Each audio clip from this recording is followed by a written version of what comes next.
जय जिनेंद्र मित्रों, कैसे हैं आप सब। लॉकडाउन के अंदर अपने जीवन के नए नए अनुभव आप लोग सभी हम सभी ले रहे हैं।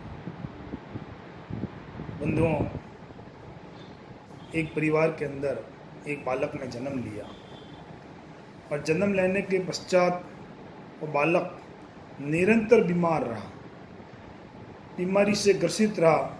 उसका पिता उस बालक के स्वास्थ्य के लिए बड़े से बड़े हॉस्पिटलों में उसे लेकर जाता, उसे दिखाता और उसका इलाज करवाता। वर्ष, 2 वर्ष, 3 वर्ष, 4 वर्ष के पश्चात भी वो बालक ठीक नहीं हो रहा था।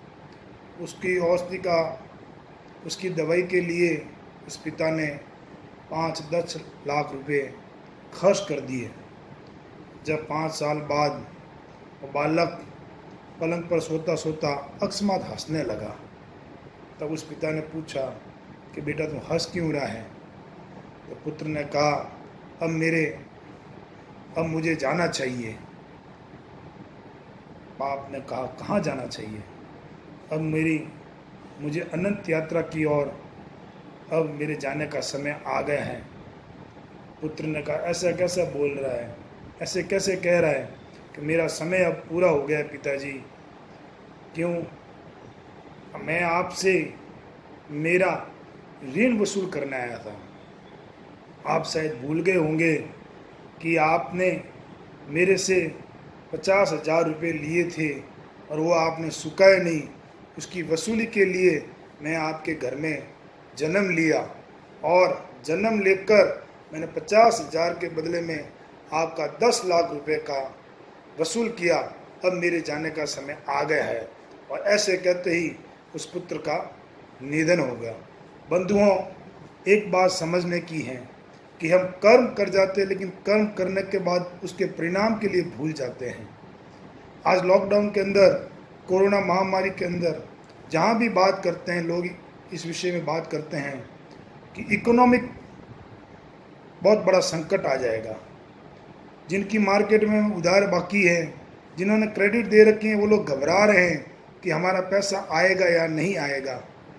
बंधुओं, संकट का समय तो हर एक के जीवन में आता है, लेकिन हमें हमारी ईमानदारी और नैतिकता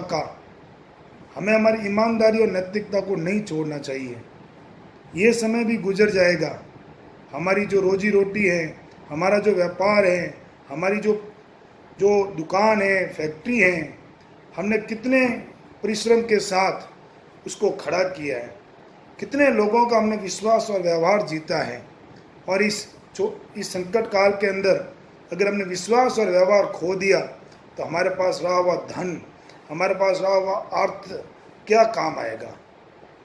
मैं तो आप सबसे यही अपील करना चाहता हूँ कि इस आने वाले इकोनॉमिक प्रॉब्लम के तहत हम अपना विश्वास और व्यवहार खराब नहीं करें।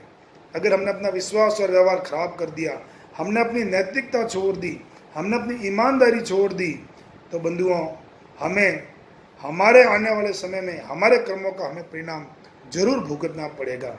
गीता में कहा गया है, कर्म किए जा फल की चिंता ना करे इंसान, जैसा कर्म करेगा वैसा फल देगा भगवान। तो आप ये कतई नहीं भूलें कि हमारे कर्मों का परिणाम हमें भुगतना होगा। अतः इस आर्थिक संकट के दौर में हम हमारी ईमानदारी, नैतिकता और हमारी व्यावहारिकता, हमारे विश्वास को बनाए रखें। इन्हीं भावों के साथ जय हिंद, जय भारत।